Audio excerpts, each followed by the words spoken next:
The question my party is asking now is whether I am best placed to lead us into the next general election. In case you missed it, the United Kingdom's former Prime Minister, Keir Starmer, recently resigned, becoming the 6th UK Prime Minister to resign in the last 10 years. Interestingly, one of his final moves before stepping down was announcing a sweeping social media ban for children under the age of 16. Because today I can announce that the government will ban access to social media for all children under the age of 16. Instead of introducing an entirely new law, which could have taken years, the government opted to use the already existing Online Safety Act of 2023. The proposal will still need Parliament's approval, and if it passes, the new rules are expected to take effect early next year. While Starmer's approval ratings were historically low at the time, he wasn't exactly acting alone. Governments across the West, which has historically been considered more libertarian than, say, the Middle East or Asia, are increasingly restricting children's access to social media, arguing that the platforms present risks to mental health for a variety of reasons. Here's a quick rundown of some recent activity. In particular, governments are increasingly shifting toward multi-method age verification instead of a simple declaration, for example, like in Denmark. Further, while many of these proposed bans explicitly exclude messaging apps like WhatsApp, they've sparked plenty of debate, especially in tech circles online. Big surprise. Critics are arguing that not only are these policies ineffective, but they are also risking pushing us down a slippery slope of government censorship. Indeed, these are critical questions for our times. Do kids need more protection from big tech, or is this a decision that is better left to the parents? In order to get to the bottom of it, I think we first need to answer these 3 questions. What is justice? What does justice have to do with politics? And can a just nation use force against its own citizens? Okay, so to start with the first question, we need to unpack 2 key ideas. First, arguably the best definition of justice ever offered was provided over 2,000 years ago by one of the greatest philosophers ever, Plato. He said true justice is rendering what is due, or, in other words, giving people what they deserve. Second, we can consider 2 key modes or types of justice: how the individual acts towards society, and how society treats each individual. So, to try and sum it up in a single sentence, we can say that true justice is rendering what is due, which requires individuals respecting society, and society respecting the individual. If you're interested, I have videos covering both of those key points in much greater detail. Now that we have a clearer view of justice, we can ask, what does politics have to do with justice? Well, we established that justice is about creating and maintaining well-ordered or harmonious relationships. Further, relationships are not just subjective bundles of emotions, but can and should be grounded in objective truth. After all, we should give people what they deserve and what is actually good for them, not just what they want or ask for. Although this isn't to say justice should be cold logic. Ideally, justice consists in doing what is right, both promptly and joyfully. Okay, so because relationships should be grounded in the truth, if we want a realistic chance at establishing stable and flourishing societies, people need to intentionally come together and create communities with the explicit goal of a just society. And this is where politics comes in. The intentional building up of communities, a sort of social architecture with the explicit aim of justice. In short, politics is the art of making just societies. Indeed, this is why Aristotle, Plato's student, called politics the highest art or human practice. It represents the sum total of all human communities and orients them toward their final goal, a just and well-ordered society. Similarly, Thomas Aquinas held that the political community is the highest form of a natural community.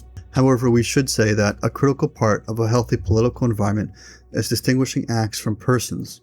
In other words, just because someone does something unjust, they are not intrinsically an unjust person. While this may seem obvious, it is critical insofar as we need to be able to affirm or reject objective norms without necessarily condemning individuals.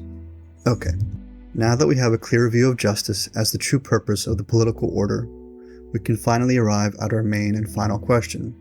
What right, if any, does the state have to use force, especially against its own citizens? Well, to cut to the chase, the short answer is, as the official organizing principle of society, the government has a right in principle to step in whenever it can effectively prevent an injustice from occurring without committing injustice itself or causing greater harm to the common good. Indeed, this is actually critical because merely asserting obligations toward justice is ineffective. In other words, if all governments did were to tell people how to act without using any force, few if any would listen. Just look at the United Nations. Boom. Roasted. And this is true both for protecting society against exterior evils, like defending against an invading army, and interior evils, such as stopping violent crime. In other words, legitimate state use of force always has to be rooted in the principle of self-defense. However, we should note this includes the well-being of the person, which therefore includes promoting public virtue. This logic goes so far as to permit, in principle, capital punishment in order to preserve the common good. This is due to the state being the ultimate authority, but at the same time rules out lower institutions wielding this same power, such as the Roman pater familias, who held power of life and death over all other family members. It does not, however, exclude a private individual from using lethal force for self-defense in times of an emergency. On a related note, it would also allow the government in genuine states of emergency to deprive a citizen of their freedom, such as forcing a person with the Black Plague to remain in isolation. So now I think we can actually start to revisit the original question. I think it's clear that following this line of thought, we can support reasonable restrictions to things like cigarettes, alcohol, gambling, and, yes, social media, at least in principle, although the specifics would have to be prudently discerned. After all, these products are designed primarily to maximize profitability by way of addiction, rather than being primarily created to genuinely support the pursuit of communal well-being. This is especially true for children who need to be properly educated on how to live a life well in a world that is very often unforgiving.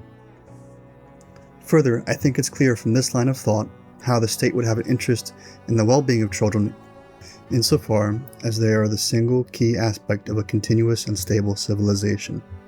To be fair, this does naturally raise questions of how the individual can defend himself from the abuse of the state.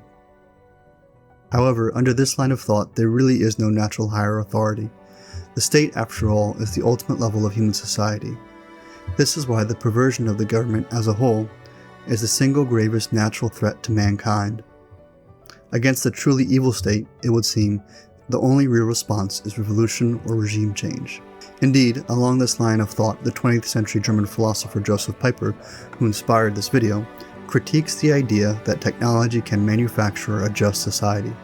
Rather, he argues we always need individuals practicing justice, both in their private life, but perhaps more importantly, in community with others in order to build up a government that establishes just laws that in turn supports individual efforts, thereby creating a virtuous cycle.